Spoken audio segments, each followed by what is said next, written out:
చేతనైతే లేదు పాపం, నడుపస్తలేదు. ఆయన బాధ వర్ణనాతీతంగా ఉంది. ఆయన ఎవడు గుర్తుపడతలేడు ముఖ్యమంత్రిగా. ఇంకా పెద్ద బాధ ఏమిటిదంటే పేర్లు మర్చిపోతారు. ఆయన మర్చిపోతే ఆయన కోపం వస్తుంది, జైల్లో పెడతాడు. పేర్లు మర్చిపోతే జైల్లో పెడతాడు. ఇట్లా నడుస్తున్నది.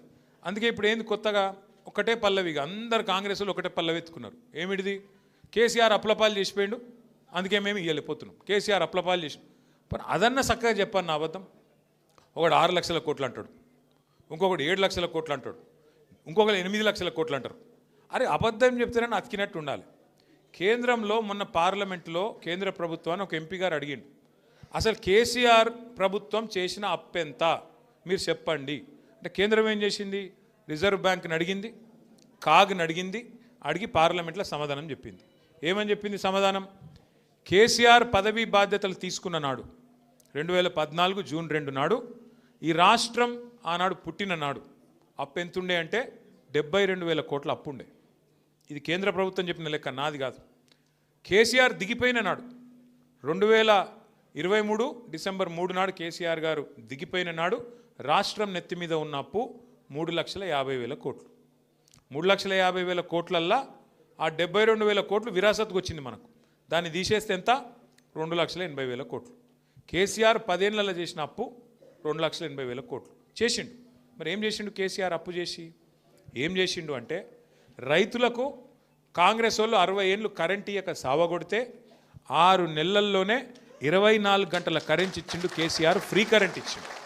ఆ ఒక్క ఫ్రీ కరెంట్కే 10 ఏళ్లలో మనం ఖర్చు పెట్టిన మొత్తం 50,000 కోట్లు. సంవత్సరానికి 5-6 వేల కోట్ల చొప్పున మొత్తం 10 ఏళ్లలో 50,000 కోట్లు ఖర్చు పెట్టిండు కేసీఆర్ గారు. రెండవది, ఇవాళ వర్షాకాలం అంటారు సార్, నాట్లేసే కాలం, సంక్రాంతి దాటిపోయింది.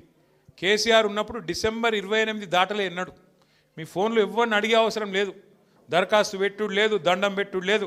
ఫోన్లు టింగ్ టింగ్ టింగ్ అని నాట్లు పడుతుండే, ఇక్కడ ఫోన్లో టింగ్ టింగ్ అని పడుతుండే. ఏం పడుతుండే?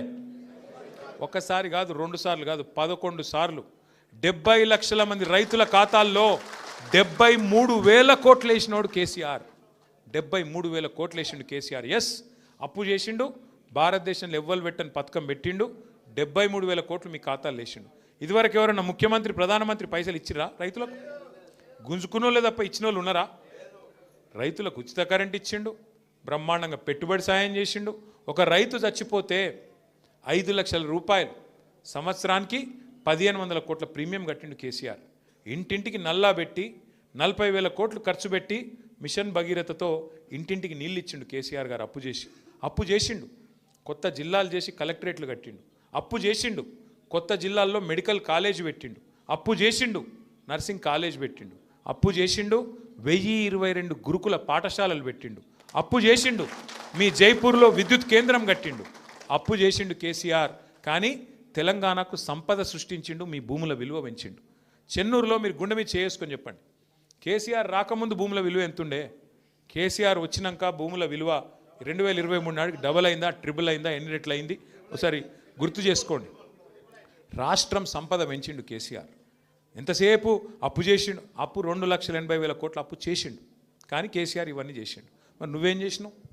2 ఏళ్ళ నువ్వు కూడా 2.5 కోట్ల అప్పు చేసినావు. 2.5 కోట్ల లక్షల అప్పు చేసినావు. 2,50,000 కోట్ల అప్పు చేసినావు. ఏం చేసినావు చూపెడతావా? రైతు బంధు ఇచ్చినవా? పెన్షన్ పెంచినవా? తులం బంగారం ఇచ్చినవా? మహిళలకు 2,500 ఇచ్చినవా? స్కూటీలు ఇచ్చినవా? 6 గ్యారంటీలు ఏమైనా అమలు చేసినవా? ఏమనంటే ఫ్రీ బస్ అంటాడు. అది ఫ్రీ బస్ ఎట్లయితుందో నాకు ఇంకా అర్థం కాదు. ఆడోళ్ళకి ఫ్రీ అట, మగోళ్ళకి డబుల్ అట. అదేం ఫ్రీయే? ఆడోళ్ళకి ఫ్రీ అట, మగోళ్ళకి డబుల్ టికెట్ అట. ఇదేం ఫ్రీ? మళ్ళీ పిల్లగాళ్ళకు బస్ పాస్ 25% పెంచిండు. ఫ్రీ ఎట్లయితుంది? ఆలోచన చేయుర్రి మీరు కూడా. దయచేసి నేను మిమ్మల్ని కోరేది, మీరు ఒక మాట, నేను నిజం చెప్పాలి, ఒక్క మాట సత్యం చెప్పాలి. మీరు అందరు చెప్తారా?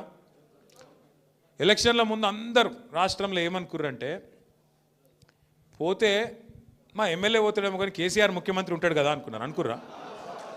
చెన్నూరు వాళ్ళు కూడా అట్లే అనుకున్నారు కానీ అనుకోకపోతే ఎందుకు ఓడిపోతాం మరి? అనుకున్నారు గట్లే అనుకున్నారు కానీ కేసీఆర్ ఉంటాడు కదా అనుకున్నారు. అట్లనే చాలామంది అనుకున్నారు. పక్కన బెల్లంపల్లి అట్లే అనుకున్నారు, యువతల మంచిర్యాల వాళ్ళు అట్లే అనుకున్నారు, ఆ పక్కన కాగజ్నగర్ రోడ్ కూడా అట్లే అనుకున్నాడు. ఆయన వీకింది. అందుకే ఈసారి నా ప్రార్థన మీ అందరితోని ఒకటి యాద పెట్టుకోండి.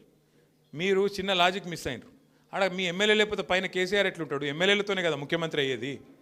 కాంగ్రెస్ వాళ్ళు గదే చూసి సుమన్ మీద ఏదో చెప్తుండని, ఇంకోళ్ళ మీద ఇంకేదో చెప్తురని లేనిపోని ఆరోపణలు, అడ్డగోలు కథలు చెప్పి మొత్తానికి అబద్ధాలు, మోసాలు, ఇష్టం వచ్చిన హామీలు ఇచ్చి ఇవాళ మనను పక్కన పెట్టి కొంతమంది అందలం ఎక్కిరు. పర్వాలేదు, తప్పేం లేదు. ప్రజాస్వామ్యంలో ఎవరికి అధికారం శాశ్వతం కాదు. ఇలా వాళ్ళకి అవకాశం వచ్చింది, చేయమని. కానీ ఖచ్చితంగా ఒకటి మాత్రం గుర్తుపెట్టుకోండి, మళ్ళీ తిరిగి కేసీఆర్ రావాలి, ముఖ్యమంత్రి కావాలి అనుకుంటే అనే ఆలోచన మీకుంటే ఈసారి మళ్ళీ మీరు కోడిగుడ్డు మీద కలివి ఇకకూరి. ఎందుకు? కేసీఆర్ గారు కారు గుర్తు మీద ఎవరిని పంపినా, రేపు కేతన్పల్లిలో ఎవరిని పంపినా, చెన్నూరులో మున్సిపాలిటీలో ఎవరిని పంపినా, రేపు చెన్నూరు అసెంబ్లీకి ఎవరిని పంపినా మీరు ఒకటే అది పెట్టుకోరు, ఈ ఓటు కేసీఆర్కి వేస్తున్నా అనుకోవాలి తప్ప అక్కడ నిలబడ్డ ఆయన గురించి ఆలోచన చేయకూరు. ఎందుకంటే మీరు మళ్ళీ ఒక్కసారి ఈ నిలబడ్డ ఆయన చక్కగున్నాడా, పొడుగున్నాడా, పొట్టిగున్నాడా, ఈయన నల్లగున్నాడా, తెల్లగున్నాడా, ఈయన గిట్లనా గట్లనా అని మీరు ఎక్కువ తక్కువ లెక్కలు పెట్టకూరి. పెడితే మళ్ళీ గిదే నష్టం అవుతుంది. ఎందుకంటే ఏమైనా సరే కేసీఆర్ గారు ఆలోచించి నిర్ణయం తీసుకుంటాడు. అక్కడ నిలబడ్డ వ్యక్తి కారు గుర్తు మీద వచ్చిండంటే కేసీఆర్ పంపించిండు, ఈ ఓటు కేసీఆర్కి వేస్తున్నా అనుకోవాలి, కళ్ళు మూసుకోవాలి, ఒత్తాలి. అంతేగాని ఇక మనం ఆగం కావద్దు. మళ్ళీ ఆగమైతే మళ్ళీ గిదే మోసం అవుతుంది. మళ్ళీ ఎవరో వస్తారు, ఏదో చెప్తారు, నేను ఇది ఇస్తా అంటారు, అది ఇస్తా అంటారు, కడుపులో తల పెడతారు, కాళ్ళు పట్టుకుంటారు, అమ్మ అంటారు, అక్క అంటారు, అయ్య అంటారు, అల్లుడు అంటారు, బామ్మరిది అంటారు, కొత్త వరుసలు కలుపుతారు, ఆగమాగం చెప్తారు, మళ్ళా గందరగోళం అవుతుంది. తప్పకుండా 2-2.5 ఏళ్లలో రాబోయే రోజుల్లో ఇది నాకు తెలిసినంత వరకు దీని తర్వాత ఎలక్షన్లు ఉండయి. మున్సిపాలిటీ తర్వాత జిల్లా పరిషత్ ఉంటుందని నేను అనుకోను. ఎందుకంటే ముఖ్యమంత్రి రేవంత్ రెడ్డి పగ పట్టిండు. ఆయన మంచిర్యాల జిల్లా ఖచ్చితంగా ఎత్తేస్తాడు, మీరు యాద పెట్టుకోండి.